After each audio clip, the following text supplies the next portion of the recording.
best intro or channels. Welcome to the Miami Heat Zone podcast, guys. We are pushing to 6,000 subscribers. Make sure that you guys hit that subscribe button, and thank you for all the support. Make sure that you guys go to Miami Heat Talk, hit that subscribe button, and get him to 6K. Make sure that you guys go to Team to Beat Miami Heat and also get him to 3K. And even though Trent's not here, make sure that you guys go to the Miami Heat Network and hit that subscribe button. And thank you for all the support. So, Ernest, we really haven't talked to you pretty much in a while as a group.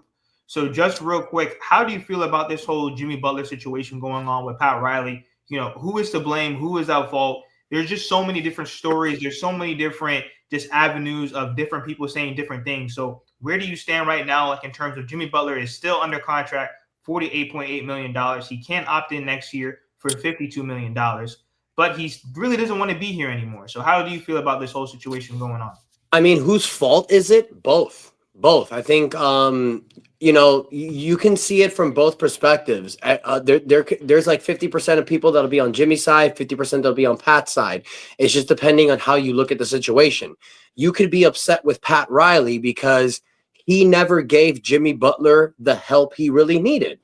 After 2020, in the bubble, it was time. Okay, you saw that you had a star in Jimmy Butler. It was time to build around him. You got Victor Oladipo. You thought that was going to be something. Didn't work out. You got Kyle Lowry. Thought it was going to be something. Didn't work out. After the 2023 Cinderella playoff run, that's when it was time. Jimmy wasn't getting older. It was now or never. The Damian Lillard saga that happened for about 2 months, that's who you needed to get. You couldn't get him.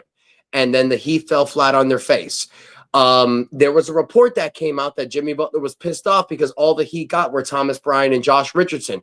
That's valid. I completely understand that. But you can look at it from the other perspective and you can say, Jimmy Butler, you're making $48 million to play basketball. You have two players who at times showed that they were all-stars, Tyler Hero and Bam Adebayo. You had a role of players that can step up and help. It is your job as the superstar player, not just the player, the superstar, the face of the player, to play as many games as possible in the regular season. So you don't have to play a play-in game and get injured by Kelly Oubre just because you're playing a game that you don't have to play. You can also argue the fact that Jimmy Butler was the one that pushed for Kyle Lowry to come here, which we all know was a horrible decision. So it's real, whose fault it is? Both. You can't really blame the Miami Heat organization for certain things because, they couldn't get Dame, they couldn't get Kevin Durant, they couldn't get other guys, but they tried. They tried, maybe not to the best of their abilities, but they tried. Now, what do I think is going to happen moving forward? What do I think is the possibility of happening? I think Jimmy Butler is going to stay with this team into the offseason. I think it's going to get uglier. But there is another scenario. The trade deadline's not tomorrow. We still got 3 weeks. Jimmy Butler's supposed to come back on Friday. So there's still a possibility that Jimmy can come back, ball, and get what he wants, which is a trade.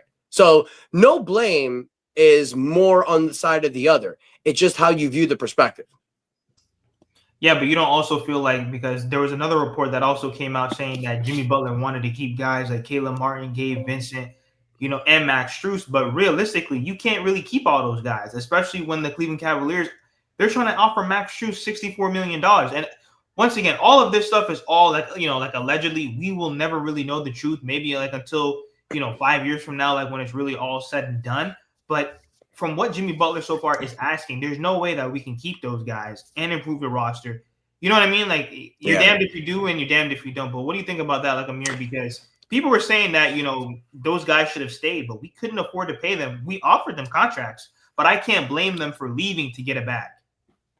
He's a contrarian. He contradicts himself. Keep Max Strus, keep Caleb. These guys, their contracts ended. They wanted an extension or a new contract. We can't simply afford them, especially the last 2 years with the new CBA. You're not going to pay Max Strus $60 million at $20 million per season or whatever it is. You can't afford them. Did we not put the best players around him? Yes, but did we try? Of course we did. Is it a symptom of the last decade in our front office making mistakes with bad contracts and attaching picks and all that stuff that we've talked about? Yes. The front office is to blame. Pat Riley is to blame. Jimmy Butler is also to blame. He got Kyle Lowry. It worked out for the first season, and then he fell off, right? Like injuries happened, but Kyle Lowry was good for that first year. He was the best free agent available. We got him in a sign and trade for a decent value. I mean, we didn't lose a crazy amount. Goran, it sucked that we had to trade Dragic for him, but he was getting older also, and he was, not the same Dragic. He started getting injured more. Precious Achiuwa, he's okay, I guess, right? He's upped his value a little bit on the Knicks, but Victor Oladipo too. We haven't talked about him as much. Like before his injuries, man. Like if he didn't get injured, which of course he did, he played 8 games or 4 games the first season, 8 games the second season, and then 42 that third season. And then of course got hurt again in the playoffs. Victor had solid numbers in the regular season when he played with us, like 11, 12 points per game, 3 assists, 3 rebounds, couple steals, like really good defender. Don't forget what Victor Oladipo did against Atlanta in that first round was it the 2022 playoffs when Jimmy was out. Yep. Scored 23 points on 8 for 16 shooting, dominated, played really well. And also that one year that we were the first seed with Kyle Lowry, he was locking up Jaylen Brown and Jason Tatum, right? So we've tried to give him the help. They've tried. They weren't fully successful. We missed out on Dame. We missed out on KD. We missed out on Mitchell because of asset management was part of it, right? We just didn't have the capital. So I want to ask you guys this, though, because today there's been some new reports and stuff on Twitter that the Milwaukee Bucks are actually not out theoretically. They're a second apron team, so they need to make some other moves to cut salary in order to get Jimmy Butler if they actually want him, because they have no one on their roster that's making $50 million. Like they're not going to trade Giannis, obviously. So they have to move like a Pat Connaughton, hypothetically. Then they could get below the second apron. They could start making moves and aggregate with Jimmy Butler. But there was reports though on both sides saying, because last week Jimmy was saying no Milwaukee, no Memphis, no whatever, no Sacramento, only Suns. But Sam Amick came out basically saying that's not true. He's heard from Jimmy's camp that he'd be willing to go there. So where do you think he's going to go if he does get traded? And the second piece I want to ask you guys is now, because we don't know if Mickey and Nick have had their meeting with Jimmy. It was supposed to happen either today or tomorrow. There hasn't been any information. We know Jimmy Butler is off the injury report and not suspended. Is he going to play tomorrow? Like, what are your guys' thoughts? Martel, let's start with you. Where do you think he can go most likely? Is it Suns, Bucks, another team? And do you think he actually plays and dresses tomorrow? Well, the problem is that you're going to need like a 4 or a 5 team deal. This new CBA has ruined everything, because obviously now you have to worry about contracts. You have to worry about, the second apron. There's just so many things going on. I think that Jimmy Butler is probably going to stay for the rest of the season, only because, once again, Bradley Beal, if he does not waive that no trade clause, the trade won't even move an inch. And then also, too, in that 3, 4, or even a 5 team deal, everybody has to agree on the assets that they're taking back, which is very hard.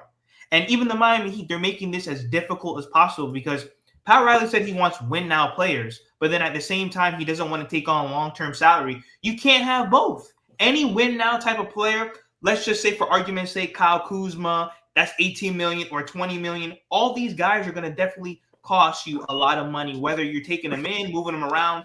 It's almost impossible to make a 4 or 5 team deal work between 5 teams, and everyone's okay with, wherever they're going. That's my biggest thing with all these trade rumor stuff. I think he's going to stay. If Jimmy Butler is smart, and this is when it comes down to business and basketball only, fine, we're beefing, we might not get along. But if Jimmy Butler can come back and ball out until the deadline, because even if they do trade him, I think they're going to wait closer to the deadline. I am not going to trade him early, when I'm going to wait until teams like Stephen Curry and the Golden State Warriors, who people are saying that they're cooked, and there's a lot of other teams. Now you see Giannis putting pressure on the front office to allegedly get Jimmy or whatever that might be. So I just think that if they do trade him closer to the deadline, but I don't see a trade happening because there's just too many variables that Jimmy can't even control himself. What do you think, Ernest?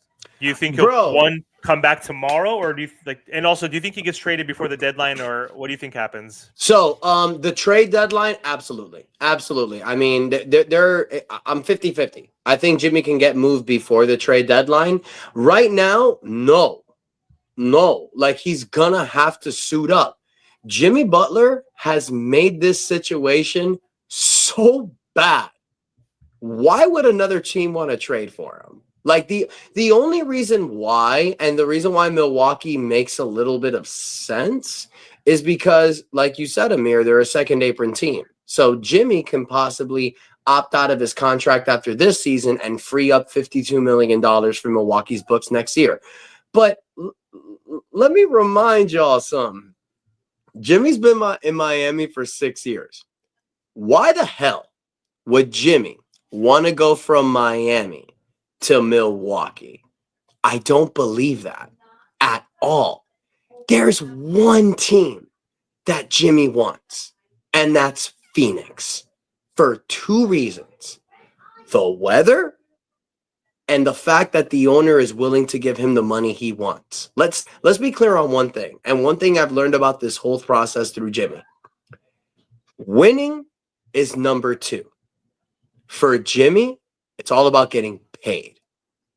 I remember the Jimmy Butler in 2019 who was waking up at 4 a.m., pushing Derrick Jones Jr., Myers Leonard to get up and practice, and he was that MFer.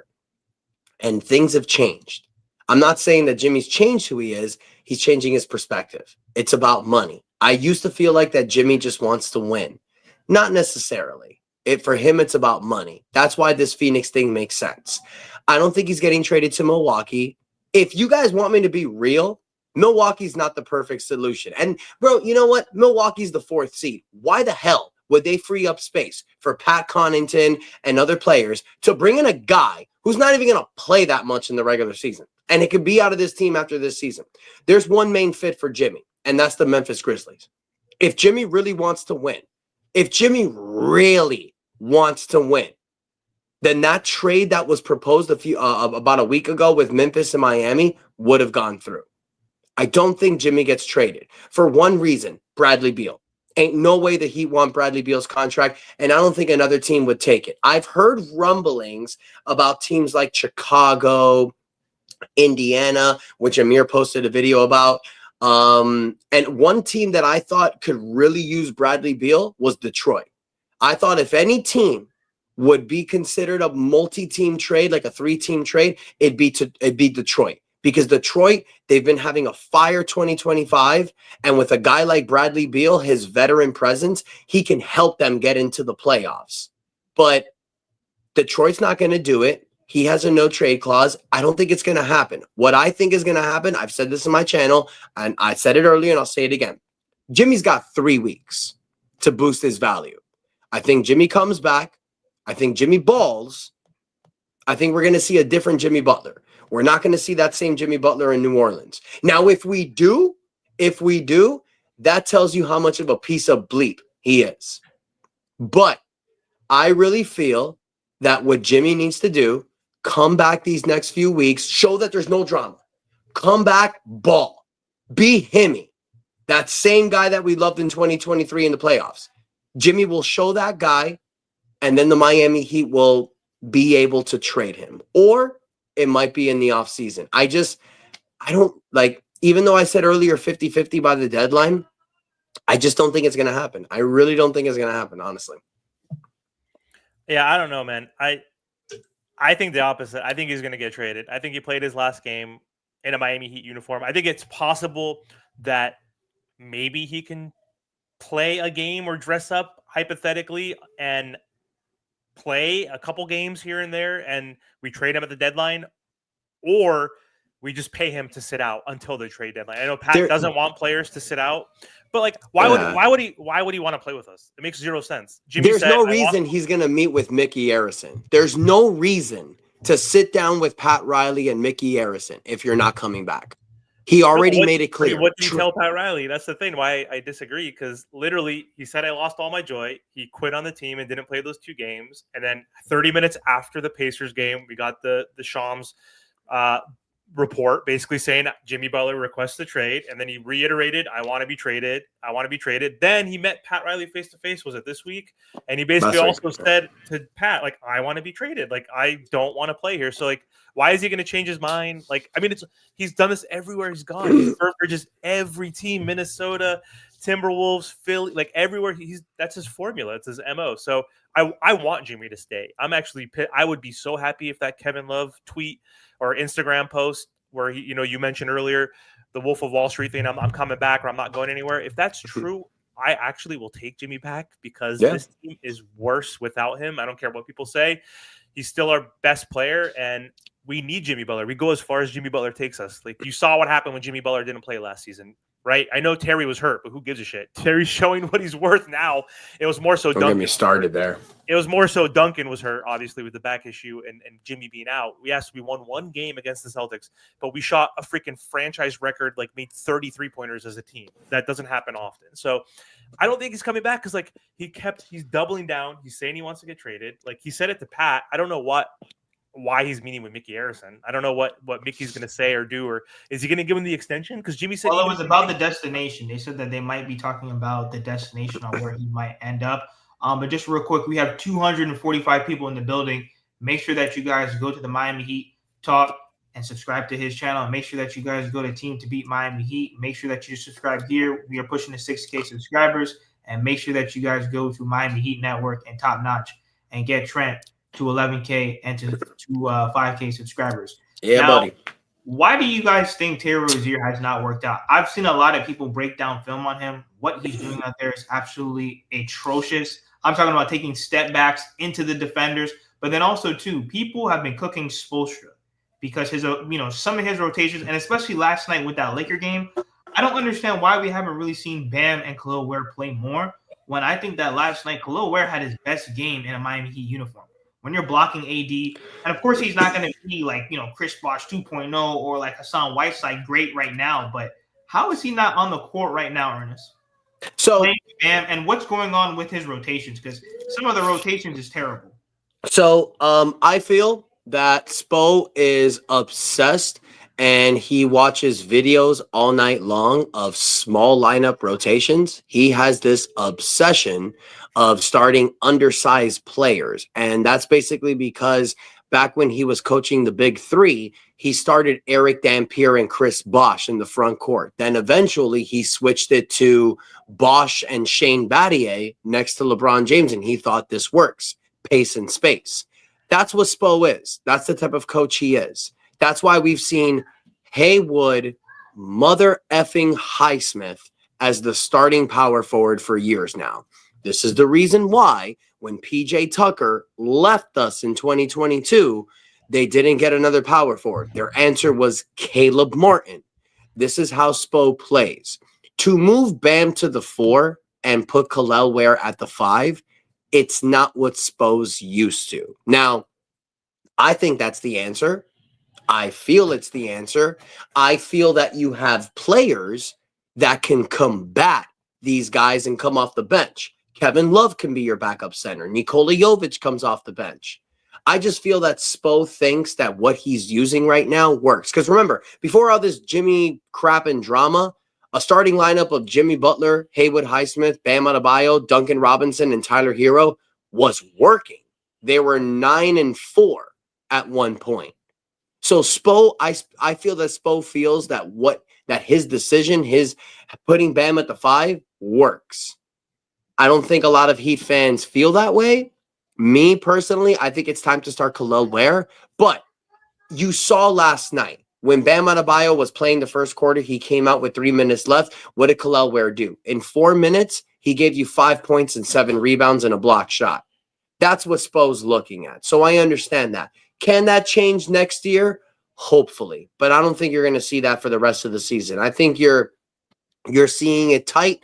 I think Highsmith is going to start at the 4 for the rest of the season. And this is just what Spo likes, unfortunately. And with Terry Rozier, the problem with Terry Rozier, if you look at his field, you look at his points and then you look at his field goal percentage and you're like, one of these things just doesn't belong here. Like, it's weird. The dude averaged 23 points a game in Charlotte with a field goal of 40.8%. That's not good.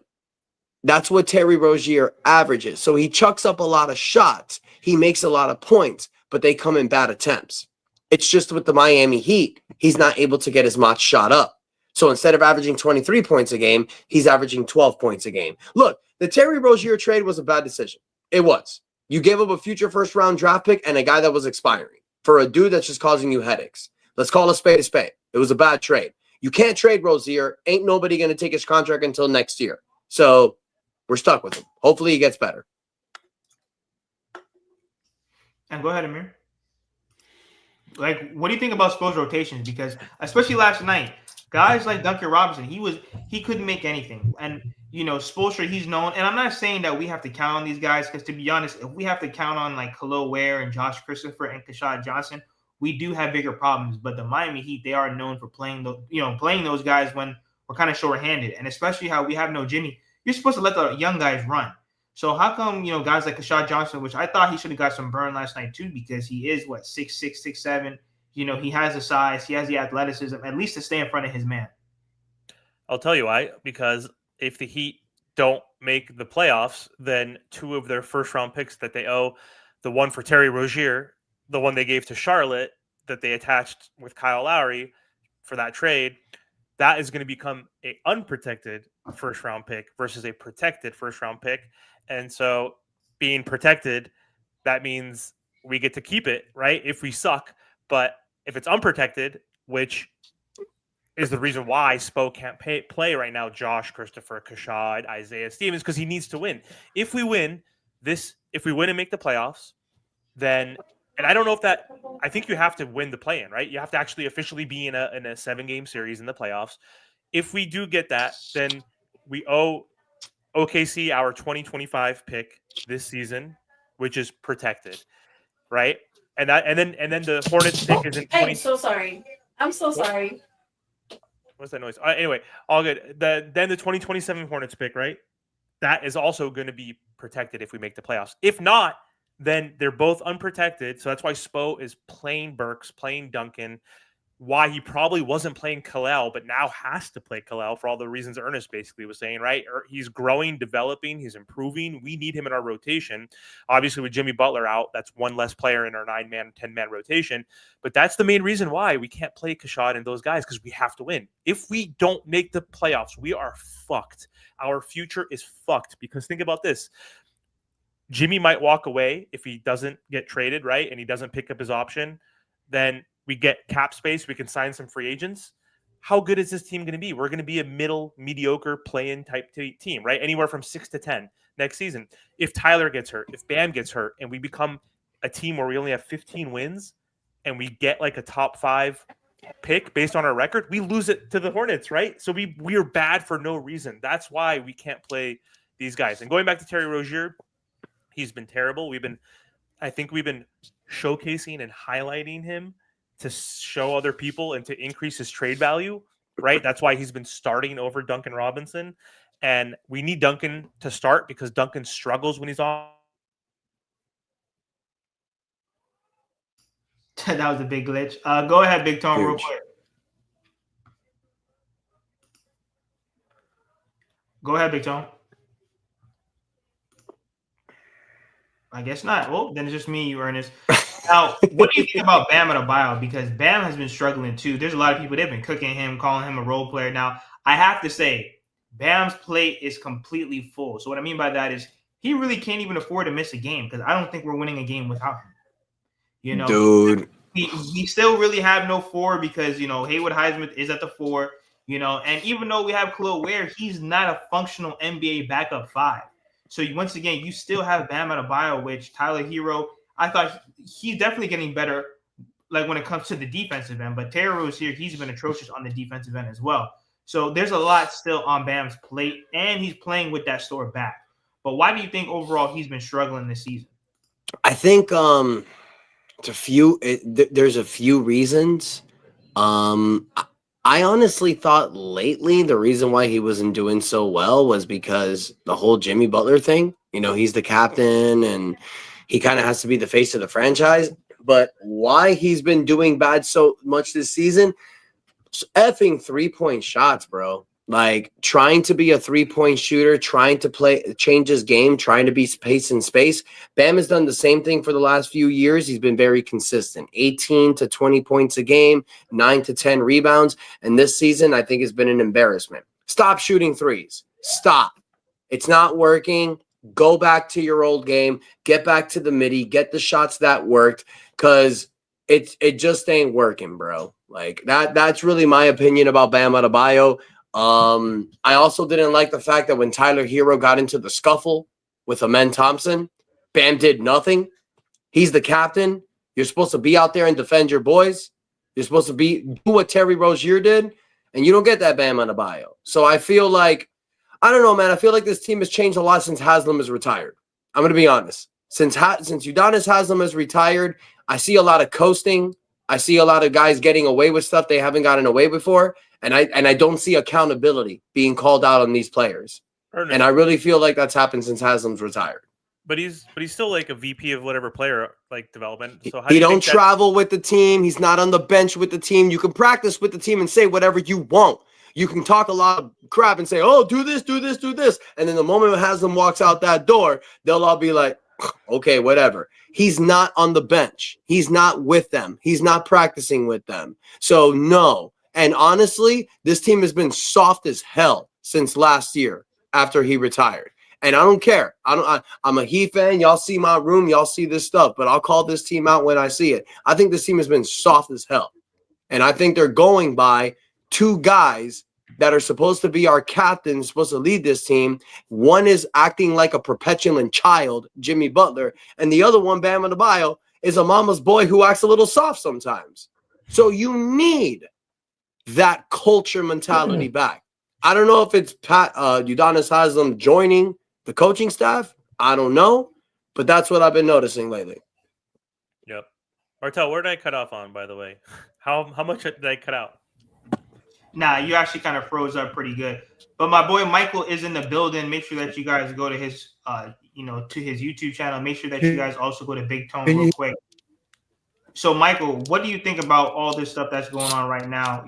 Supposedly Jimmy Butler is supposed to be, meeting with Mickey Arison. I just don't see a way for him to really end up with the Phoenix Suns, because you're probably going to need 4 or even 5 teams to agree on all these different assets, these different ways.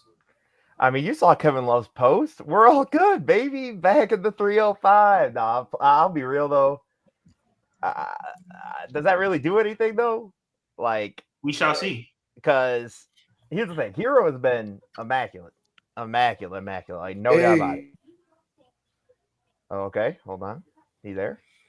Okay, but Hero's been out of this world. But can you hear me? Yeah. Montel? Yes, we can hear you. Go ahead, Michael. The big problem is Bam. I think I've said it, before, and I still see it at this point. Okay. But I just don't think Bam's good enough. If that makes defensively, he is an incredible player, no doubt about it. Like, the defensive talent is damn near first team all defense every single year he's there, right? Depoy level defense when he's there.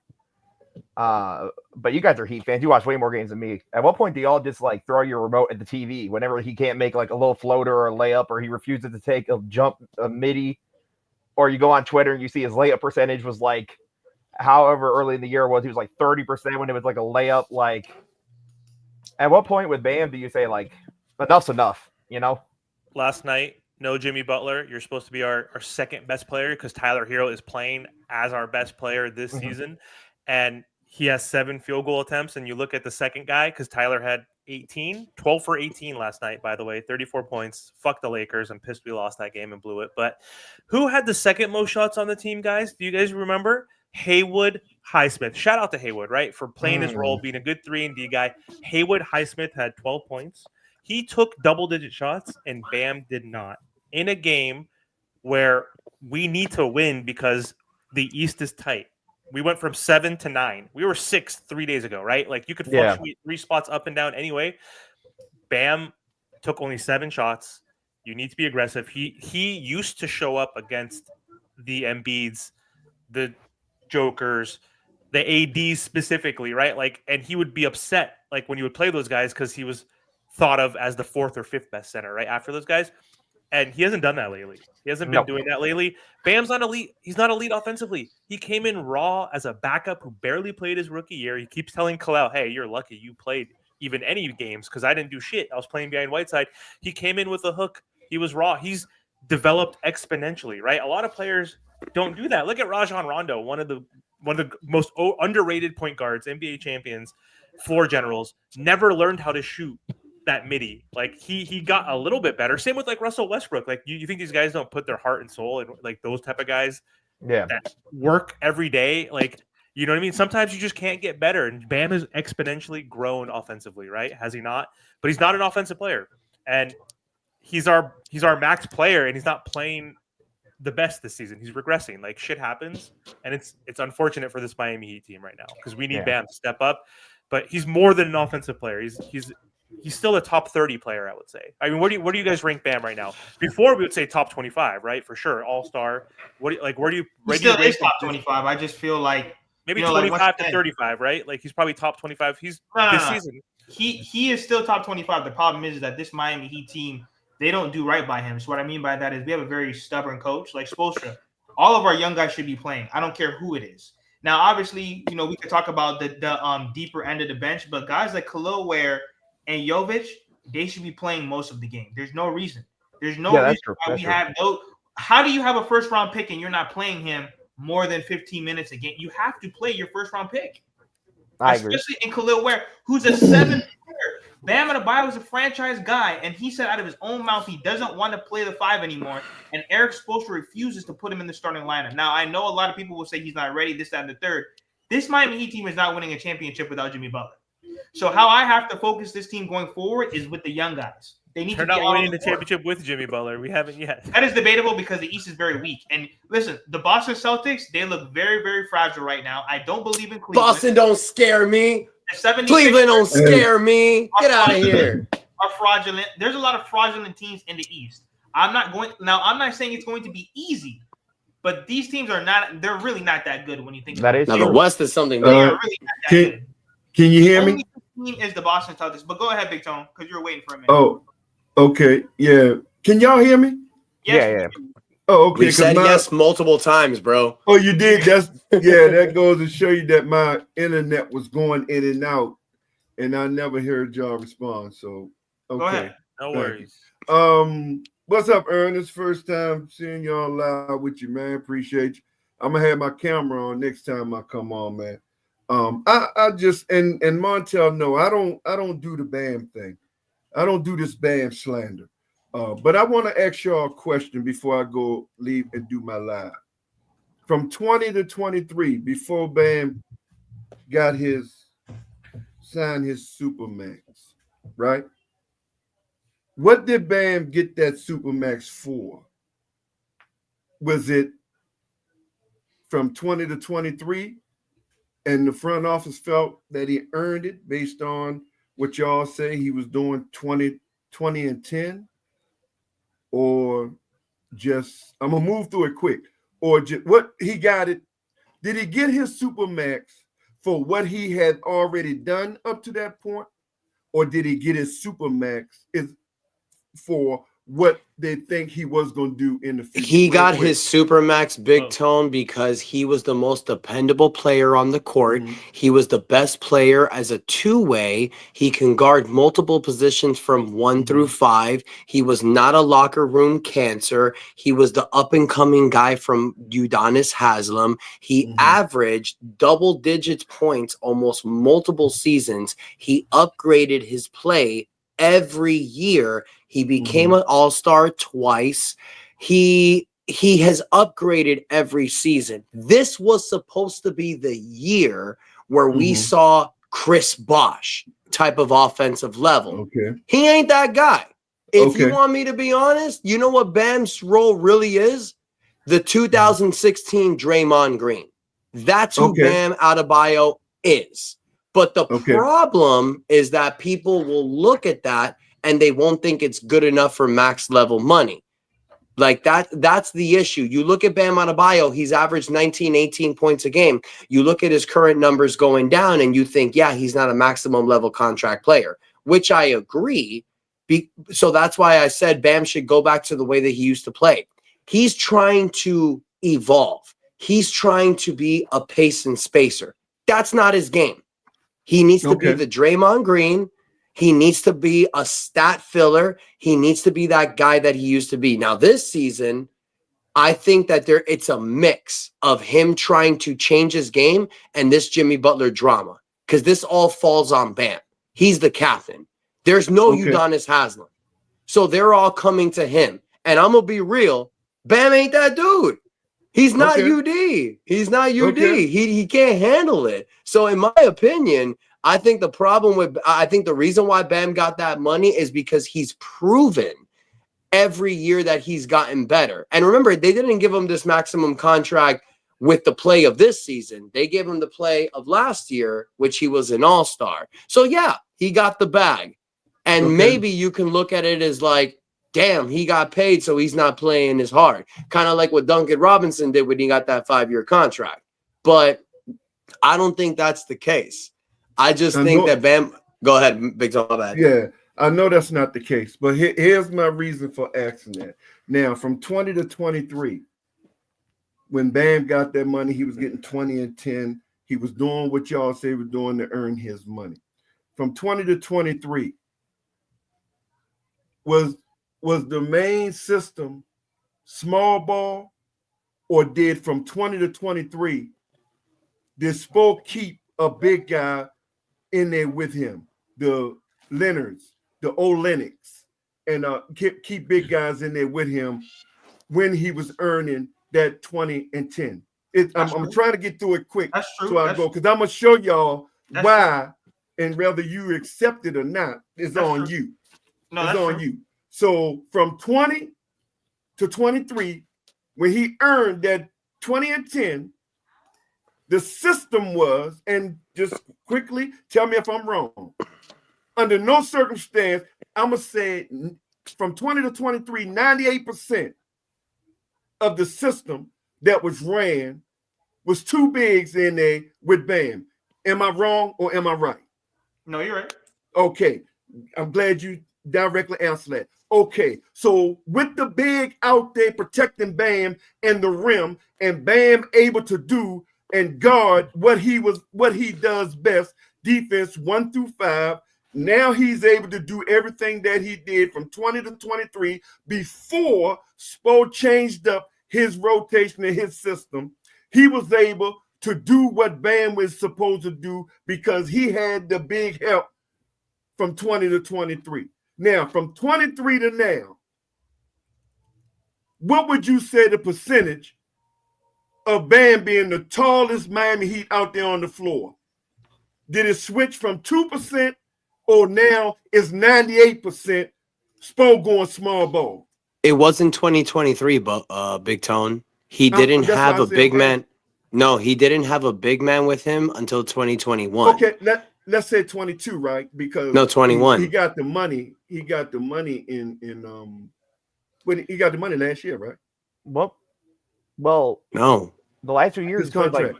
Bam's played like 70 games. He's predominantly been your guys' 5, ain't he? Like occasionally. No, but well, we know he been the 5. Okay, even when Leonard and them was out there, he was the 5.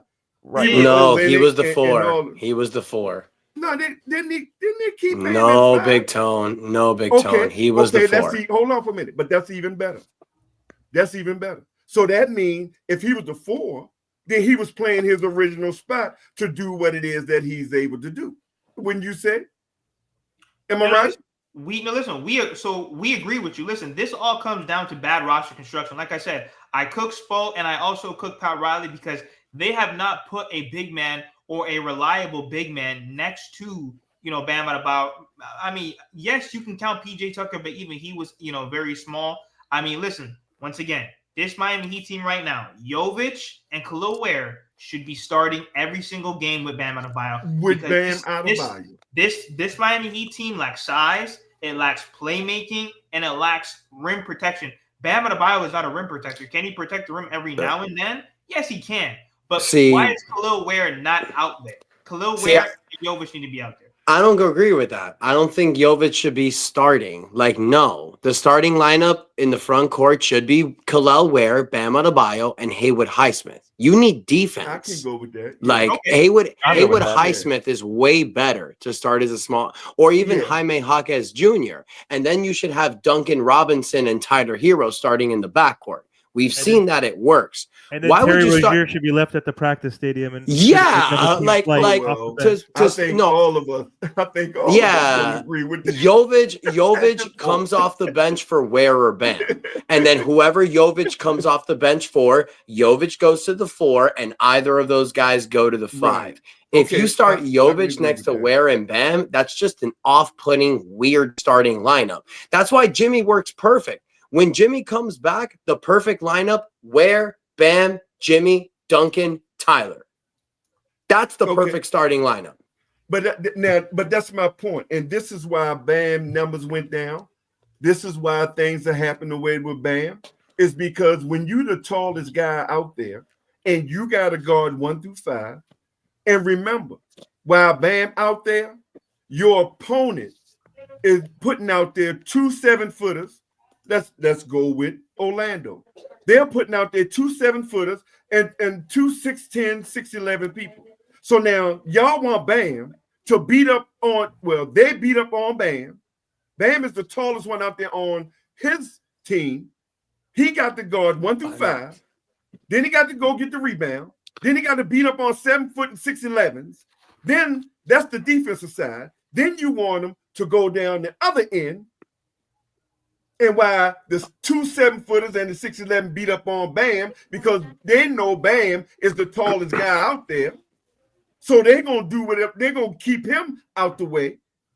There's no way he can consistently do that, being the tallest guy out there on that court.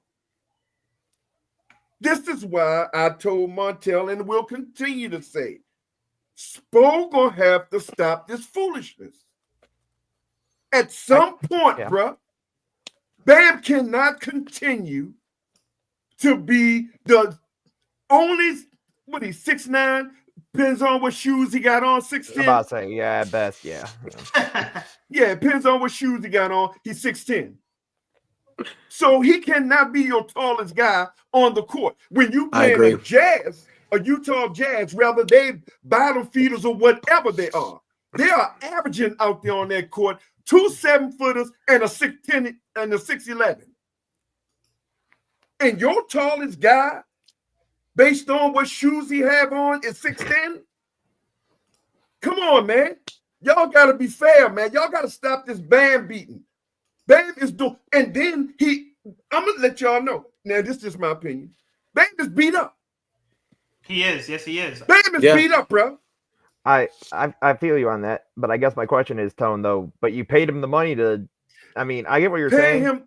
Okay. But hold on. Look, real quick, before you guys keep going, I gotta bounce. I got some music promotion I got to do for my music video. So just to let you guys know before I leave, my hit song "It Feels Good" came out today on all music streaming platforms. Thank you, Big Tone. Tomorrow the music video comes out. I'll be posting that stuff. I got to do some promotion. Didn't know we were gonna go this long, but I love you guys. God bless. Y'all kill it. Fans, don't forget to like, share, subscribe. Big Tone. Mike, I've never met you, but whoever you are, subscribe. Don't worry. I'm going to have my camera on next time, bro. Yes, sir. Team to be Miami Heat, Miami Heat Zone Podcast, Miami Heat Network. Y'all have a good night. And that is enough said. Peace. My man. Peace out. Now, before I go, I want to respond. Go ahead, my man. What's your name? Michael. Yeah, you can say Michael. Okay. Yeah. Go ahead, Mike. Okay. So you paid Bam this money, right? Mm-hmm. Like this super max contract, right? And I'm not disagreeing with what you're saying in terms of the pressures being put on to Bam, right? In terms of having to be that 5 and do all the things he already does, right? Mm-hmm. But at some point, whether it's fair or not, you're getting paid that. So at some point, you as a player have to either rise to that level, right? Because Bam, I mean, let's say Jimmy comes back in a regular season, how would you rank the 3 best players on the Heat? In a regular season? Yeah, just like I just mean like in a regular year. You know, Jimmy's not in and out and whatever. Like if you just had to rank like your 3 best players, how would you do it?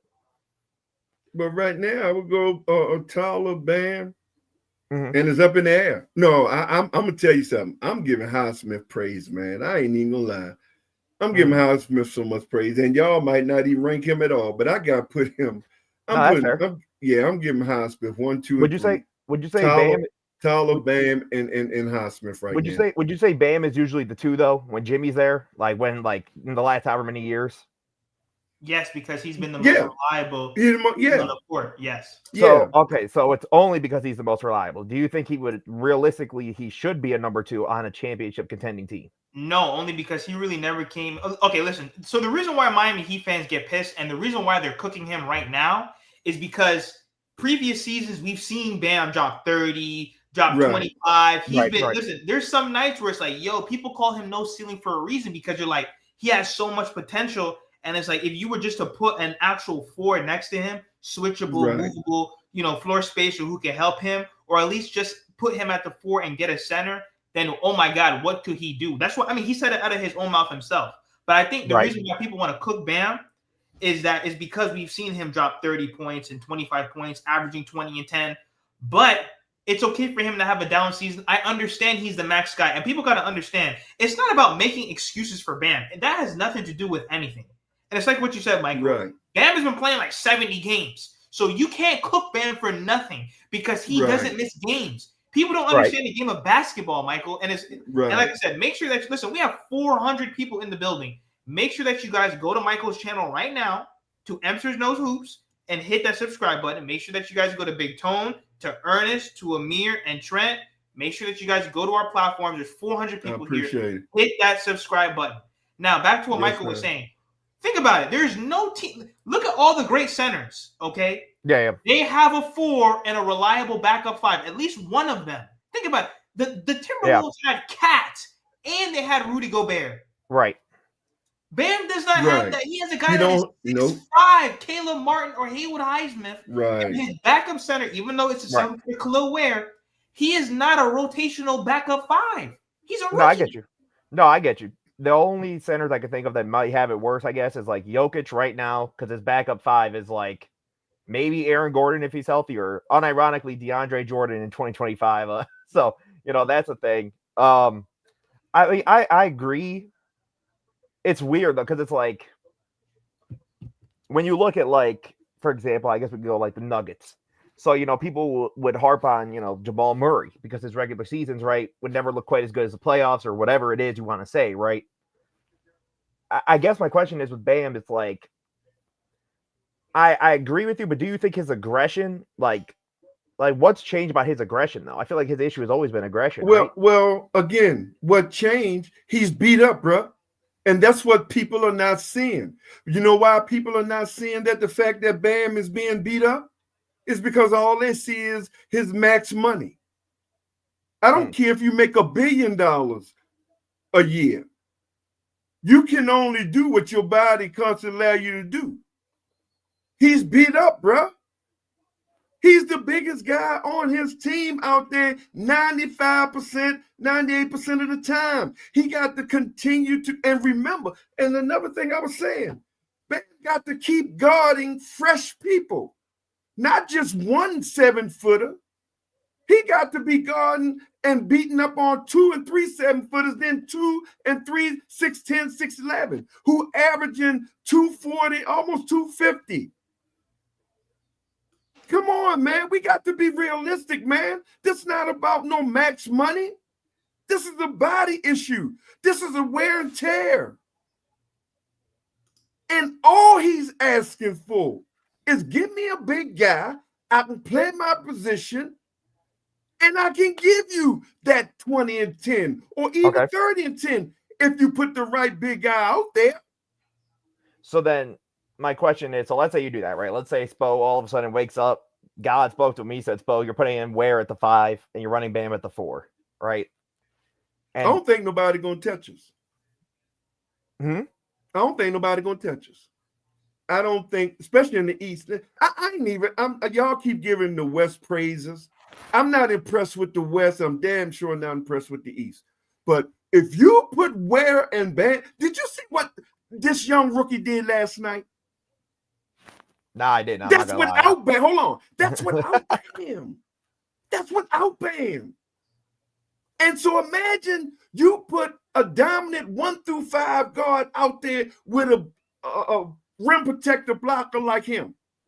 And then now you got Tyler Now you got Highsmith also a lockdown defender and gonna give you 40% from the three.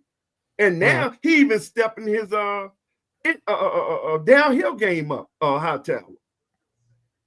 This is about rotation. What's supposed to do? We up 15. He take out the rotation that get us up 15 and don't put the boy back in. And keep Terry Rozier out there. Come on, man. Come on, man. Come on, man. Enough is enough, man. But I gotta go, man. Big Tone Open Sports Talk, man. Nephew Trent, you know, man, you always at it, man. And one thing, man, you do, we agree 99% of the stuff. It's just that 1% we go in with each other. But Big Tone Open Sports Talk, man, I'm ready to go do my live now. So if all y'all, like I said, man, look, y'all hit that like button, man. Hit the subscribe button, man. The regulars, there's no way the host should tell the regulars to hit the like button, man. Y'all hit that like button, hit the subscribe button for him, man. I'm Big Tone Open Sports Talk. And Mike, I appreciate you, man. I appreciate meeting you, man. I will be back, and I'm gonna have, when I come over, I'm gonna make sure I have my cameras on so y'all can actually see the face with the voice, man. And I appreciate meeting y'all guys, man. Big Tone Open Sports Talk. Trent, tell the next one, let me know, and I'm gonna have my camera and everything on and ready and come back over. Now, Michael, what are your last closing thoughts as well? Oh, and then please let the people know like a little bit about your channel, because like I said, we have 405 people. Okay. Make sure that you guys go to Michael's channel and hit that subscribe button. Yeah. So I mean, I talk about the general NBA. So just about any trending motion or something that I see, or a team that I'm interested in, or a player that I'm like, hey, wait a minute, guys, like this guy could actually be doing something. I cover all the teams. I mean, Martell knows he found me off a Heat video, and I usually do it through like film breakdowns and stuff like that. You know, actually showing you guys the game, because I think there has to be a mix of the stats and what we're seeing, you know, what we're watching with our actual eyes. So I try my best to sort of show you guys how to get to that next level as a basketball fan. And in terms of the Heat, I'm just so concerned for you guys, bro. I really am. Because, like, I'm not going to lie. With this Jimmy situation, you know I'm a Bulls fan, Martell. It's smelling like the Bulls. You guys could be in that mediocrity of never bad enough to get, you know, the Cooper Flags, the Victor Wembanyama's, the whoever's of the world. But you're never good enough, for the most part, to actually, like, win the chip. Because once you guys get to that team against the West, you guys are either completely injury-riddled or, you know, you're just gassed or outmatched. And I think... I mean, first of all, I'm glad for Tyler, because I've been a Tyler guy for a little bit. So to see him actually like consistently step up now is huge. Now, I don't know how sustainable that'll be in the playoffs, because I'm sure you know, Martell, in the playoffs, Hero's either always gotten hurt or he's always it's not looked the same. Basically, he's never looked the same in the postseason, minus like the bubble, which at this point I don't know if we consider that outlier.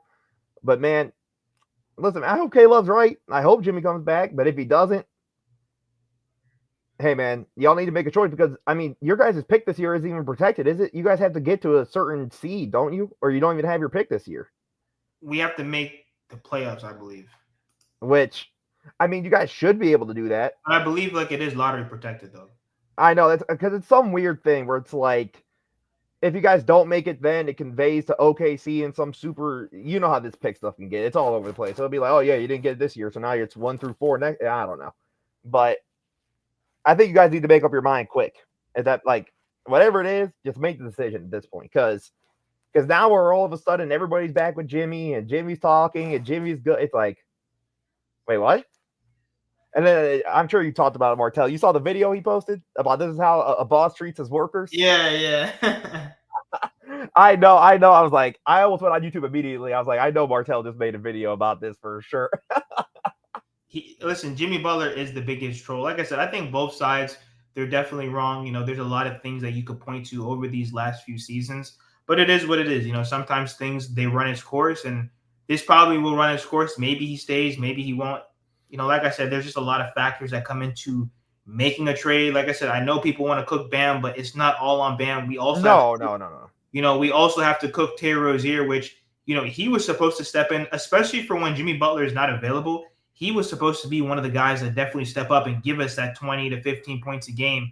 And unfortunately, he's not doing Oh it. yeah, that I agree. I don't. When I hear the other thing, I think people don't understand sometimes. Is just because you're cooking a player doesn't mean you think that. Like, I don't think Bam's the main reason. I still think the main reason, whether we like it or not, is Jimmy. Because I'm just gonna be real, Martel. I don't know what number one option could get away with 2 9-point games in a row.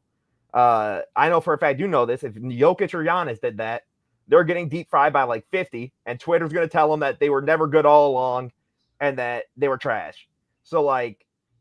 And it's interesting too, because all of Jimmy's preseason quotes of like, I'm a show Pat this year, I'm gonna play all these games. This whole me taking off a game isn't gonna happen, and I don't know. But listen, man, y'all subscribe to Martel, man. That's the guy. That's the GOAT. That's my man's right there, bro. Much love to you, brother. As always, great work, man. Thank you, man. I appreciate it. Guys, make sure that you go to all their platforms, to Trent, to Ernest, to Amir, to Big Tone, to Michael. We're going to end the stream. Make sure that you guys hit that subscribe button. Hopefully, we'll see what Jimmy Butler does. Hopefully, he plays tomorrow. Let's put the beef aside, and let's just play hoops. Make sure that you guys like, share, comment, subscribe.